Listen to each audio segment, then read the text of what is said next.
যাদের জীবনে রোগ ব্যাধি, নানান রকম শারীরিক কষ্ট, মানসিক অশান্তি, তারা শুধু এই প্রয়োগটা করুন। হাইড একটা কালো কার নিয়ে নিন, যে কোনো এক শনিবার বা সোমবার পুরনো শিব মন্দিরে চলে যান। বাবার মাথায় ওই কার্ডটা প্রথমে অর্পণ করে আপনার পূজা অর্চনা করার পরে সেই কারের মধ্যে 11টা গিট দেবেন।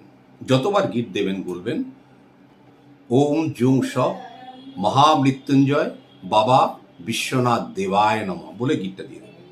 আবার ওম জুং স মহামৃত্যুঞ্জয় বাবা বিশ্বনাথ দেবায় নমঃ আরেকটা গিট দিয়ে দেবেন। এইভাবে যখন 11টা গিট হয়ে যাবে, ওই কালো কাঠটা বাড়িতে নিয়ে চলে আসবেন। এবার আপনি সেটা গলায়ও বাঁধতে পারেন, হাতেও বাঁধতে পারেন। যে আরেকটা মহামৃত্যুঞ্জয় ব্রেসলেট পাওয়া যায়, দেখবেন আমি নেটে এই স্ক্রিনে দিয়ে দেবো। এই ব্রেসলেটটা নেট থেকে আনিয়ে নেবেন, শিব মন্দিরে সেটাকে